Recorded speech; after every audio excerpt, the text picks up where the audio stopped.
Fazilla.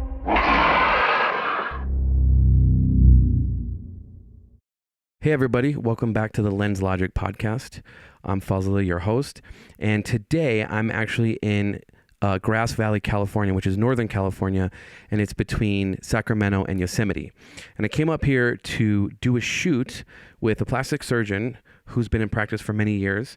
And as part of the shoot, I wanted to have him on the podcast to, ask him some questions regarding content, regarding his business, regarding sort of the role that everything plays with each other, and kind of get into that a little bit. So this is my client that we're shooting today and tomorrow, Dr. Bruce Lattyak. Welcome.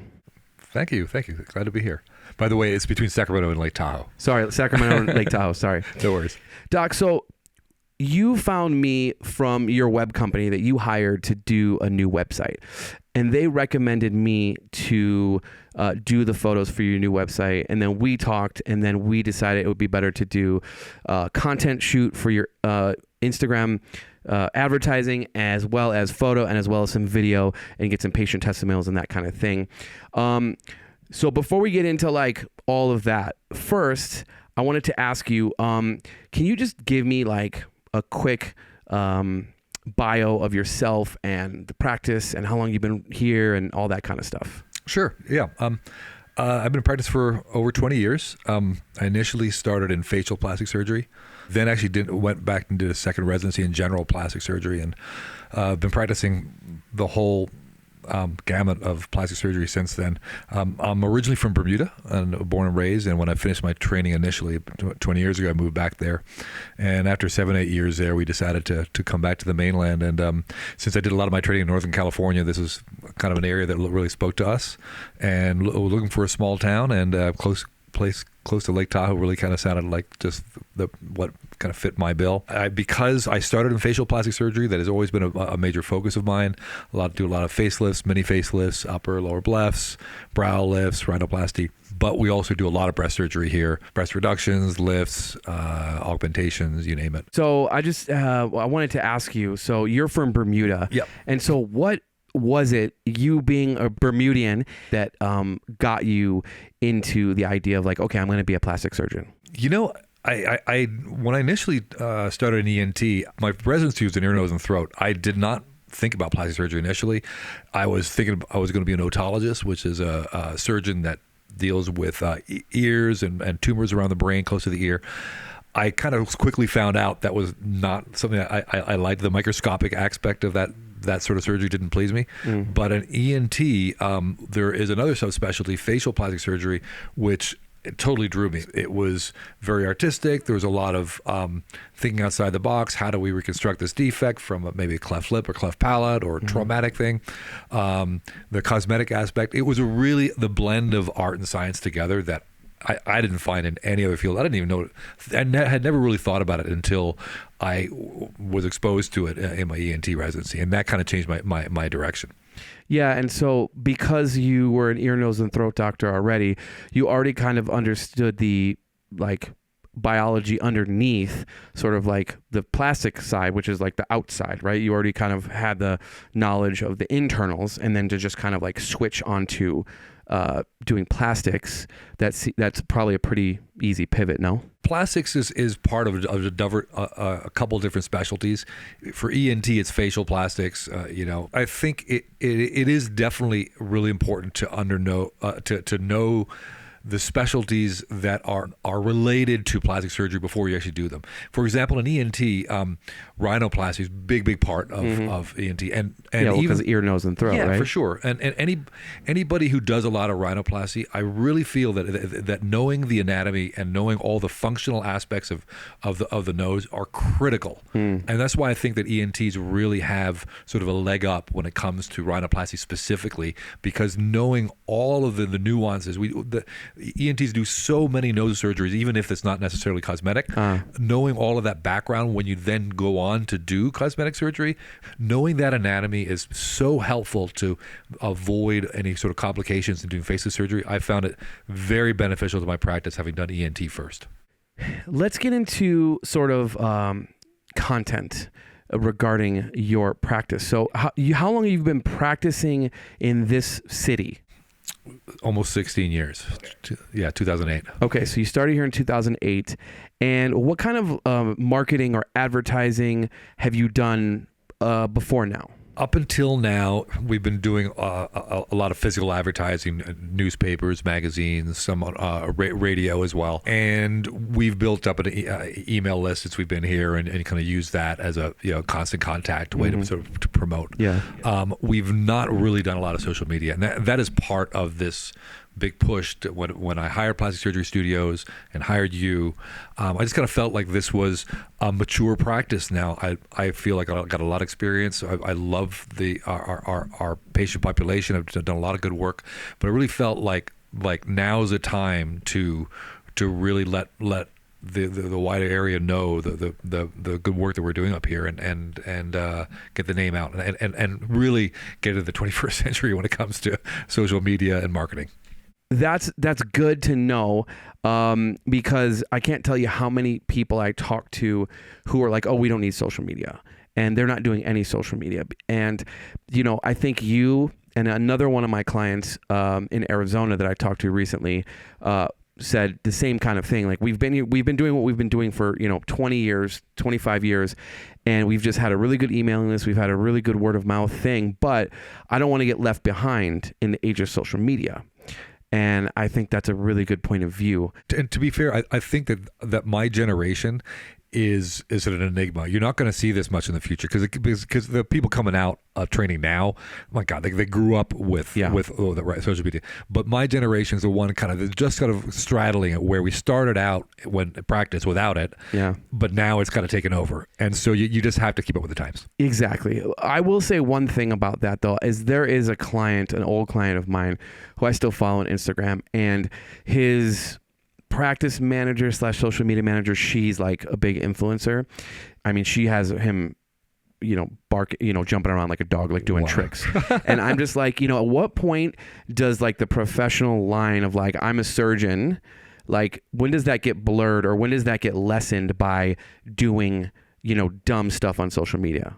I think that those coming out of training now are going to have to deal with that a lot more, because when you're basically just starting out, you can get blown away by this stuff and maybe cross that line a lot more than someone who's been around for a while and says, listen, okay, we definitely want to promote, we want to do these things, but we got to keep it professional. We got to also make sure that the patient still respects the position, the respect, and not make it look like buffoonery. Exactly. And then my other thing on that is like, well, like if you're on social media doing that kind of stuff, right? Like I can't help but think like, what kind of patients are you going to attract?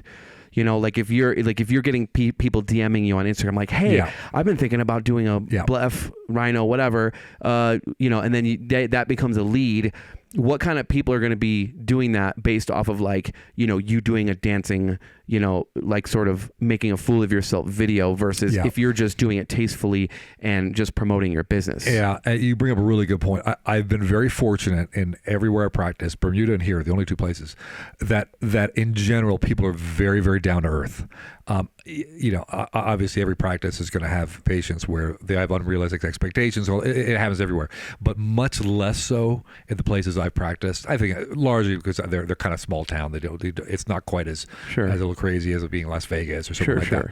But of course, the more you promote with social media, the more you're likely to kind of get people. You have to be very careful to make sure that whatever comes in the door, you are making sure those expectations that are maintained to be realistic. So you prefer face surgery? I mean, it is always going to be my first love. Yeah, I'd love doing body surgery as well, but I really do enjoy doing facial. When I started working with plastic surgeons, the reason I kind of kept doing it was because I noticed that the patients who come in, generally speaking, they have some kind of deformity. Even if to me it's not a deformity, to them they feel like it's a deformity, and then their life is altered. Let's say they think their nose is too big, and they feel like, I can't go out in public with this nose. And to them, their whole life revolves around getting that fixed. And then they come to you, and maybe you just take a little off here, and maybe it's a very subtle surgery, but then in her mind, she's like, oh my God, whatever, and she's now able to live her life to a better level, to a higher level because of it. And that's kind of why I kept going down working with plastic surgeons, is because of that. And so do you have sort of a story when you maybe first started where it really kind of like sunk in for you that like, this is what I'm doing?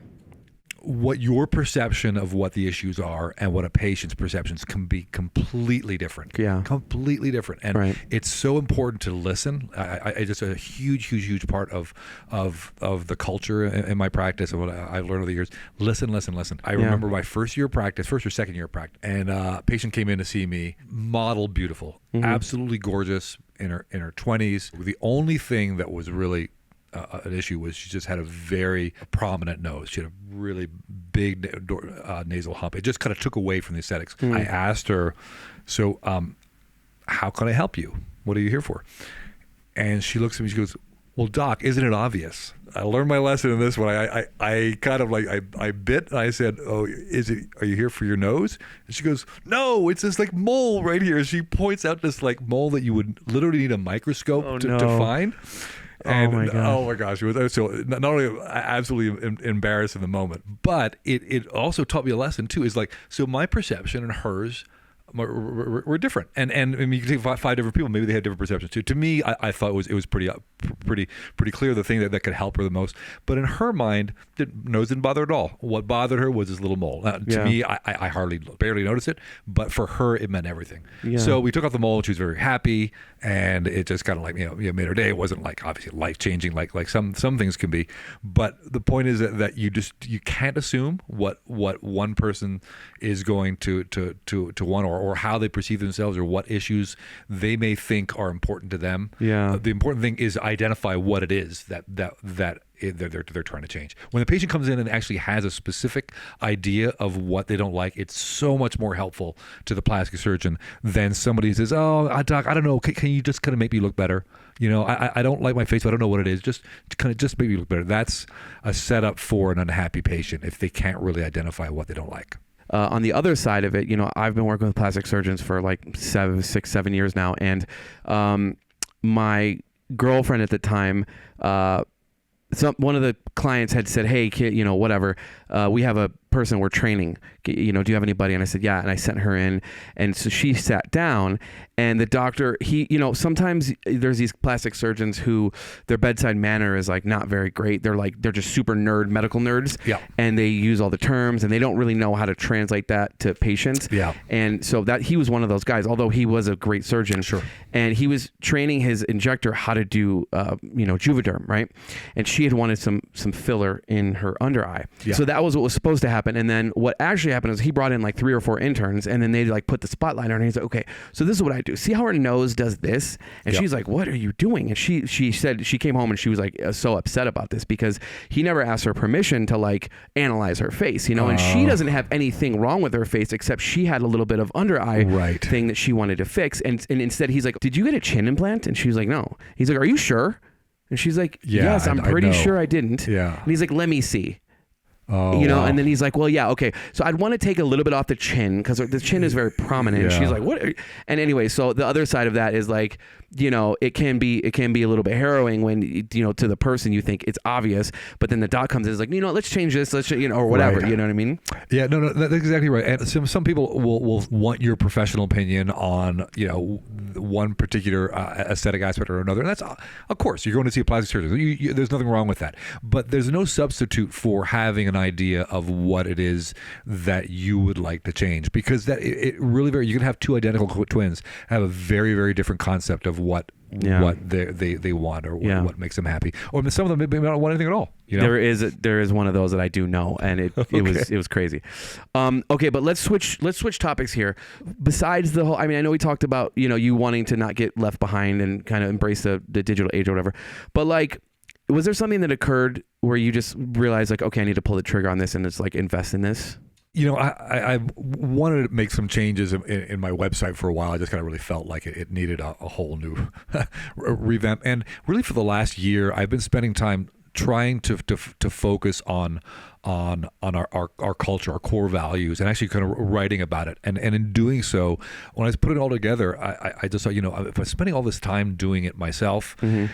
I want the look to reflect the professionalism that I'm putting in to get the word out. So as an aside, before I ever actually hired a marketing agency and you for this, we were playing around with our own video stuff in the office and in the surgery, the operating room.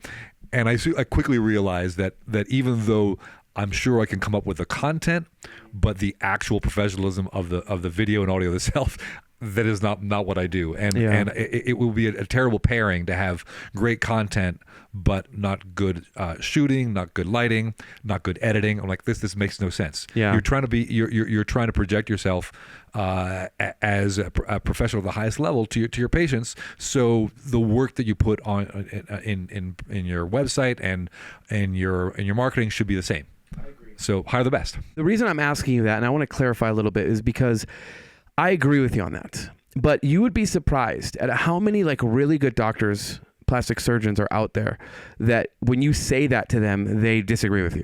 They go like, well, no, I'm not going to do that. Or I have a reason as to why I'm not going to do that, or I'm going to do it this other way. Was there another colleague of yours that kind of like went through this process ahead of you and kind of gave you advice? Or was there somebody in the neighborhood you saw and you were like, kind of leaned you toward it? There are a couple that I keep in touch with a lot. One that I trained with, who's in Atlanta, and then another that I see at a meeting I go to every year in Colorado. Mm-hmm. And both of them, especially the one in Colorado, have really upped their game as far as the budget for promoting their practice. And I just I realized that what I have been doing was inadequate for where I wanted to go. And I saw especially the Colorado practice really sort of like take off. Now he's in a much larger market. He's like a suburb of Denver. But still, I feel no matter where you are, there's room to grow. Whether you're in a small town or a big city, there's definitely room.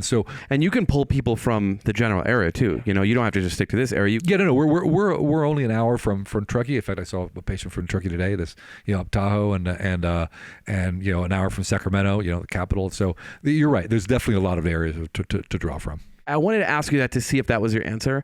I have a lot of companies that I work with and a lot of clients I work with directly. And then on top of that, for my advertising, I only do Instagram and I boost posts. On my Instagram, I'll do sort of 3 or 4 different types of videos. For me personally, it's not that I'm putting out this one type of video and then it goes viral and then 5 people call me and say, hey, I want to hire you because I saw this video. Like, to me, that's not how it works.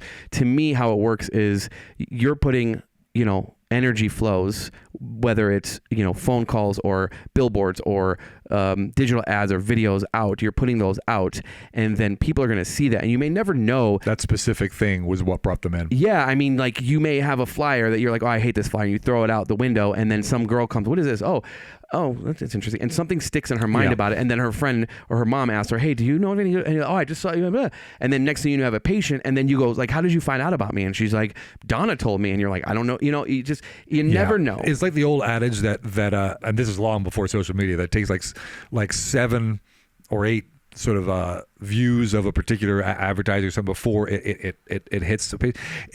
No matter what the medium is, I think it still applies. And so what you're saying is like it could be the billboard, it could be an Instagram, but it's just basically constantly getting your name out there that you're going to hit those little spots that you never even thought of, and eventually it will pay dividends, or hopefully not eventually, but it'll pay dividends that way. Yeah. So like when you watch the Super Bowl, what commercials do you suppose you're going to see? What brands do you suppose you're going to see commercials for? What do you call it? Progressive or one of the insurance things? What else? I'm sure Visa. Right, all like very large companies. Right. Yeah, exactly. So they're spending millions and millions of dollars. Sure.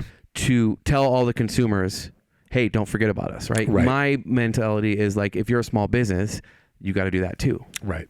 I need to get my nose done, right? And I live down the street and I know about you, but that might not happen for 3 years, right? And so what if in 3 years, I know a guy in Truckee, and he's like been blasting me on social media, and I'm like, oh, I really like his results. Right. And maybe I like your results too, but I've forgotten about you because I haven't seen Dr. Lattyak, you know what I mean? I've seen this other guy. So it's literally can be as simple as that. That's always my mentality. Yeah, yeah. And another thing you asked about why now, and this is fortunately happening less frequently now, but for a while I would be amazed at how many patients I would see come in. Think, I didn't even know we had a plastic surgeon here. Yeah. I'm like, the only plastic surgeon in town, and I've been here for 10 years, and they didn't even know that. I'm like, wow, I got that's not a they problem. That's a me problem. I got to do more. So before we got on here, we were talking about like, your understanding of Instagram and all that stuff. And you told me that like, you don't really deal with social media too much, which is not a problem because you obviously have employees who are probably more social media savvy. Sure.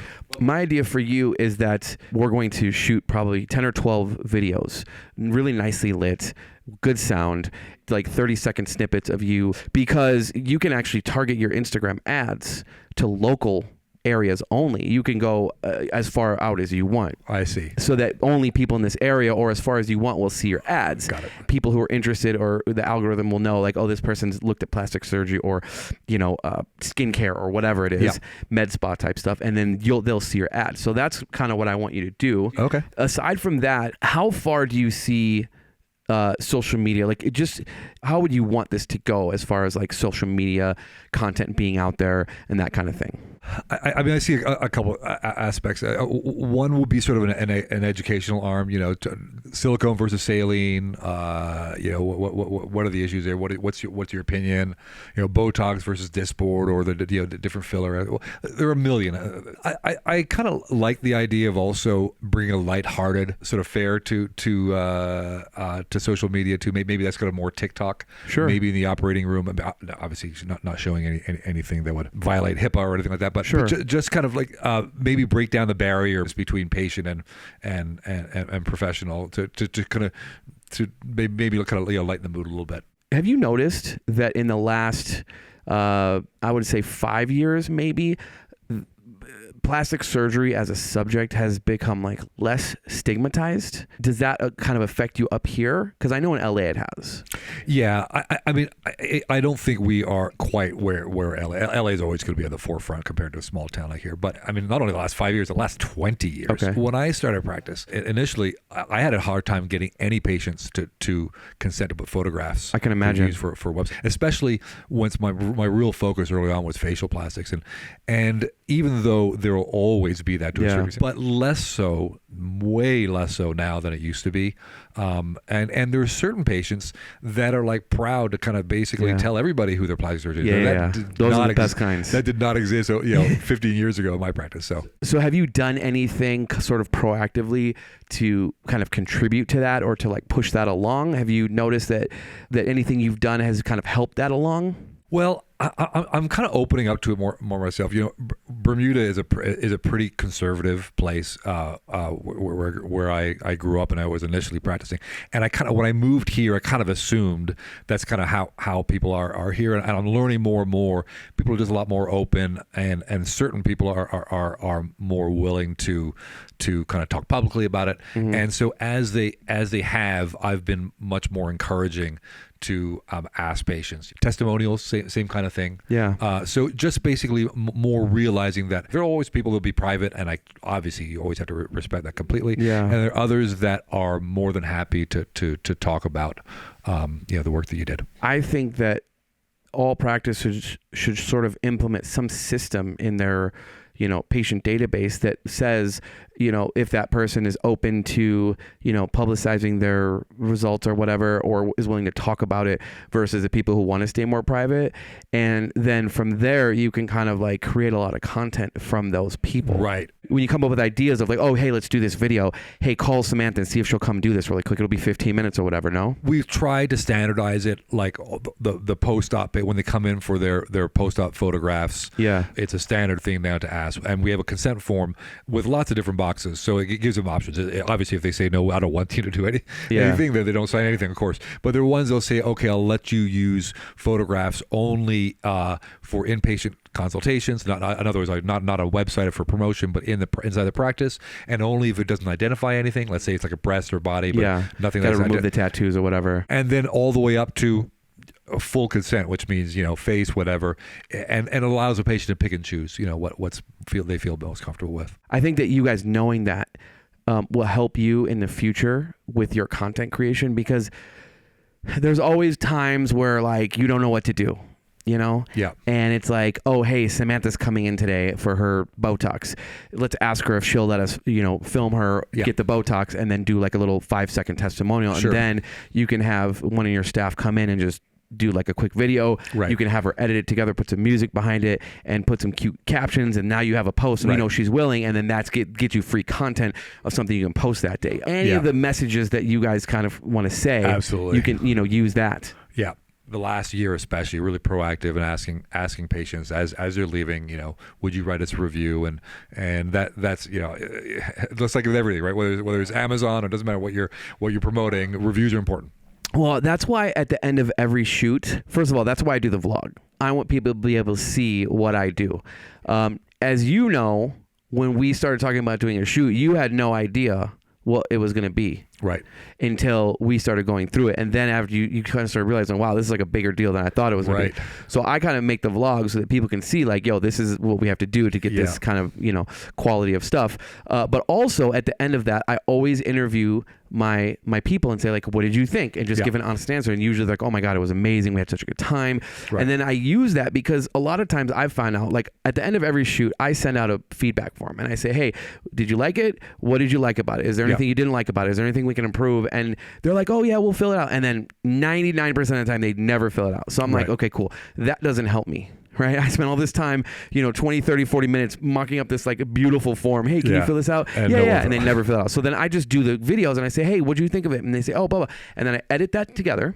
And then I post that on Instagram and I say, yo, this is what the client had to say. And then I show the pictures. And then that's like a little advertisement for me. That's like a review. You know what I mean? See. Yeah. And so to me, the social media gives you the ability just to bypass that whole, you're relying on the client. What's your feedback now that you changed the way you've done it? I just started doing it. I spent the whole of New Year's editing 24 videos. I mean, I had like 60 of them, but some of them are just, I don't want to use them. So I picked 24. I'm like, these are the best ones. Okay. And I edited them and I put one up the other day and it got like the least views out of any video that I've ever posted. So I'm like, okay, well, I just gonna keep going, Yeah, that's too small a sample size. So, you got to see more before you really make any judgments. So. Exactly. So let's talk a little bit more about back to surgery for a minute. What advice do you have for just anybody who's considering doing plastic surgery in terms of like how they should look at it and how they should sort of proceed with it? I alluded to this earlier. The happiest patients are usually someone who has a specific thing that bothers them, and they're very aware of it.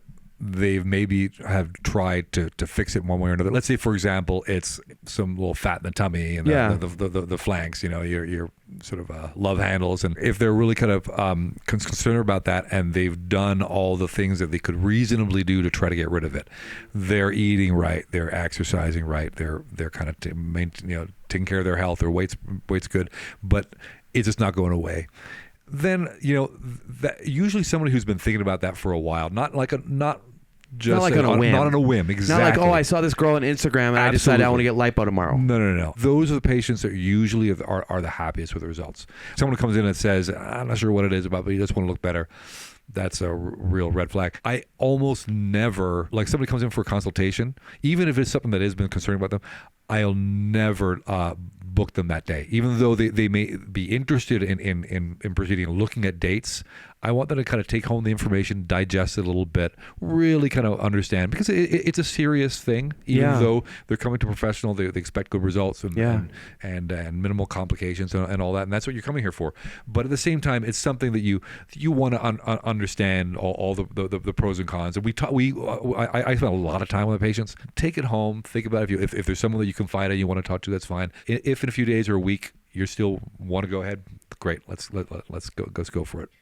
Do you think that like when somebody comes in and they're like, no, I want to book this week, I know I'm ready to do this, do you go, oh, okay, you know what, maybe? It really depends on what it is. Any of the larger procedures I wouldn't mind a little bit more time. But to be fair, I mean, we're not going to get them in a week anyway. If somebody wants a mini facelift or something like that, it's going to be a couple months. Yeah. That usually gives them time. We'll do a pre-op appointment for them. So by the time that comes around, they will have had plenty of time. So that I don't have a problem with. If it's now somebody, it's a much more minor sort of like, cosmetic issue. They want to remove a little mole. They kind of got maybe it's like an earlobe reduction or something like that. As long as they understand that the risk with it, they can sign up right away for that. So would you say then that that's sort of a mechanism that you have to kind of ensure that patients have realistic expectations and that patients' satisfaction is sort of prioritized? Absolutely, yeah, that's exactly it. There's nothing worse than doing a procedure, you're happy with the results, but the patient isn't happy. I say that tongue in cheek. Obviously, if it ends up being a disaster from your standpoint, that'll be worse. Yeah. When that happens, and everybody who's been in practice for 20 years has had a couple of patients like that, where they're really happy with the results. Like, oh my gosh, I would love to put that on my website. I'm going to ask her, and they come in and they're unhappy, and that usually means did not do a good job of communicating ahead of time of what they were looking for, what they were expecting. Plastic surgeons are usually pretty discerning about how good the results should be. If they're really happy with it and the patient isn't, there's an issue there that probably, if you look back, hopefully could have been avoided. And with experience, you tend to be able to minimize those. I mean, in this day and age now, you have all these influencers who go out and they get these little button noses. And, you have a girl who come into a plastic surgeon and go, I want you to make my nose look like this. And then you're like, no, I'm not doing that to you because you won't be able to breathe. Right. And then so you guys somehow, come to an agreement with, okay, we'll split in the middle. And then, of course, the nose looks great and she can breathe, but she's upset at you because she wanted it smaller and she wanted to look more button. And, kind of, you can have situations like that happen, no? Anytime the influence isn't from within, like somebody comes in that says, I want to do this, breast augmentation, for example, because my boyfriend is really interested in it. Like, okay, that's not a good sign. Yeah. Now, I have no problem with a significant other being supportive and being okay with it, and definitely gonna, whatever you decide, honey, is fine with me. But the impetus should be, I really want to look in the mirror and look better than this, that, and the other. Yeah. So whether it's because of a significant other, or whether it's because it was something on social media, it doesn't matter. It's okay if that is part of what kind of got them to think about it. Yeah. But it shouldn't be the total focus. I want to look just like, Jennifer Aniston or something like that. No, that's ridiculous. You're trying to do something that makes you better inside. It gives you more confidence or whatever it is. Maybe you saw something on social media that basically triggered that, but that shouldn't be your focus. A funny story is, as being a photographer in this industry, I've run into the same thing on my side of things. I'll go into a practice, and you'll see this tomorrow when we do this, but I'll take an amazing photo of a girl and be like, wow, that looks really great. And she'll be like, oh my God, I hate it. Yeah. And I'm like, what? And she's like, oh my God, it looks so fat, or my Yeah. nose is too big, It's or not my my lips best are too side. small, Yeah. or whatever. And then the other coworkers will come over and be like, oh my God, you look amazing. Yeah. Look at how pretty you are. Yeah. Samantha, whose photo is on the screen, and then, Jill, who's like hyping her up. And then I'm like, okay, Jill, your turn. Right. And then I take a photo of Jill, and then Samantha's like, oh my God, you look so cute. And then Jill comes over and goes, oh my God, I look so terrible. It's just, Yeah. we're all our biggest critics. Yeah. And to me, with the age of social media, we've kind of ushered in an era of impossible expectations. This like idea that is like more of a fantasy than a reality, with the filters and everything like that. And so I'm sure you must deal with that a lot. On my side of things, you have to know what you're dealing with and how to like manage sort of like, don't worry, I'm going to Photoshop it. Right. And I feel like if you get enough of their friends and family to be like, oh my God, you look great, then they'll stop thinking so much, oh God, I hate it. You know what I mean? It's another version of what we were talking about earlier with a patient whose perception of what the issues were very different. What I thought they were. You just can't project your own on there. You've kind of counted the same thing. I think the reason that I'm so skilled at what I do is because I've spent 6 or 7 years like shooting primarily plastic surgery clinics and having to deal with like the girls. Their beauty standards are so impossibly high. Yeah. And I'm just like so used to being told like, oh, I hate that. I hate how I look. And then I'm just like, okay, whatever. Sorry, I can't help you, man. We'll Photoshop it or whatever, Like, I'm just so used to getting just like destroyed. Right. And I don't take it personally anymore. Yeah. And also my beauty sense of standards for certain things has like separated, like when I'm shooting a model for a fashion brand, obviously like that is a lot higher than when I'm shooting like, just a clinic who we need to have our patients look approachable Right. on the website. They don't have to be like Kim Kardashian or Sure. Giselle Bundchen or whoever. Yeah. No, exactly. Okay, well, Doc, we've reached kind of the end. All right. I appreciate you sitting down with me. You gave some really good answers. I think this is going to be really good for me and for you. Yeah, you're really good at bringing forward good talking points and making you think. Thank you. So, guys, we're going to end this podcast now. And if you're curious, I'll put the Doc's website and social media and all that stuff in the show notes, in the description, and you can look him up. And also, probably by the time this comes out, you'll be able to see the shoot that we're doing tomorrow. I guess that's it. Let's move on to the next thing. I'll see you guys next time. Thank you for listening to the Fazilla podcast. If you'd like to know more, you can check out my website at www.fazilla.com. That's FAZILLAH.com. You can also follow me on Instagram at fazilla.photo. Stay tuned for more episodes where I'll discuss photography and how it relates to life, marketing, and other subjects as well.